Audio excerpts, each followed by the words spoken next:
আপনারা প্রত্যেকেই জানেন যে অন্নপূর্ণা ভাণ্ডারের কি কি শর্ত থাকতে হবে সেটা নিয়ে মুখ্যমন্ত্রী কালকেই প্রেস কনফারেন্স করেছেন এবং প্রত্যেকেই জেনে গেছেন যে তার কি কি শর্ত দরকার এবং সেই শর্তটা যখন সবার সামনে আসে তখনই যারা বিধবা ভাতা এবং অন্নপূর্ণা ভাতার টাকা এতদিন একসাথে পেতেন তাদের জন্য বড় দুঃসংবাদ।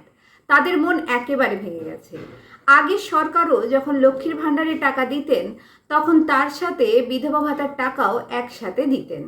আগে লক্ষ্মী ভাণ্ডারে ১,৫০০ প্লাস বিধবা ভাতার ১,০০০, টোটাল ২,৫০০ টাকা করে পেতেন প্রত্যেকটা বিধবা মহিলা। কিন্তু এইবারেও যখন জুলাই মাসে অন্নপূর্ণা ভাণ্ডারের টাকা সবার অ্যাকাউন্টে ঢুকেছিল তখন অনেকেই বিধবা মহিলা ছিলেন যারা অন্নপূর্ণা ভাণ্ডারের টাকা এবং বিধবা ভাতার টাকা দুটোই একসাথে পেয়েছিলেন, টোটাল ৪,০০০ টাকা পেয়েছিলেন। কিন্তু এবার নতুন শর্ত জারি করার কারণে এই দুটো টাকা আর একসঙ্গে দেবেন না সরকার, এমনটাই জানিয়েছেন তিনি।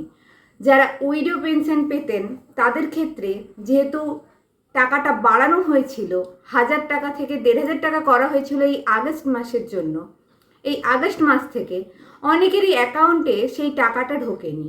এই নিয়ে তারা একটু চিন্তায় ছিল যে তাদের কেন এই টাকাটা ঢুকলো না। আগের মাস পর্যন্ত তারা ওই টাকাটা পেয়েছিলেন, এই কারণেই হয়তো টাকাটা এখনো পর্যন্ত আপনাদের ব্যাংক অ্যাকাউন্টে পৌঁছায়নি। তার কারণ মুখ্যমন্ত্রীর টিম থেকে এটাই শর্ত রাখা হয়েছিল, যেটা এতদিন আমরা জানতাম না, কাল জানানো হয়েছে। যারা উইডো পেনশন পেতেন তাদের জন্য আর উইডো পেনশনটা দেওয়া হবে না, তাদের জন্য একেবারে অন্নপূর্ণা ভাণ্ডারটাই দেওয়া হবে, যেহেতু সেটার টাকাটা বেশি ৩,০০০ টাকা, তাই ১,৫০০ টাকার বদলে ৩,০০০ টাকা পাবে। কিন্তু অনেকেই আশা করেছিলেন যে তারা ১,৫০০ টাকা এবং ৩,০০০ টাকা দুটোই হয়তো একসাথে পাবেন। অনেকেই এরকম বিধবা মহিলা আছেন যার স্বামী না থাকার কারণে তাকে তার ছোট বাচ্চাদের নিয়ে সংসার সামলাতে হয়।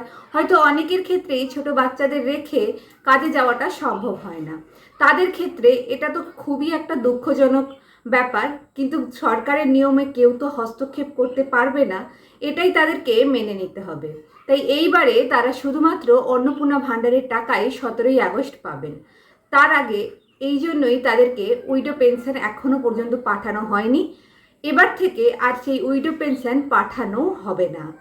আপনাদের বয়স যদি ২৫ থেকে ৬০ হয়ে থাকে তাহলে আপনারা অন্নপূর্ণা ভাণ্ডার পাবেন, এবং যদি ৬০-এর বেশি হয়ে থাকে তখন আপনারা বার্ধক্য ভাতা পাবেন।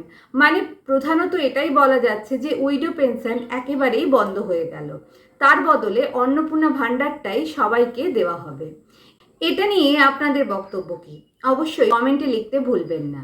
আর এরকমই নিত্য নতুন আপডেট পাওয়ার জন্য চ্যানেলটির সঙ্গে আপনাদের থাকতে হবে।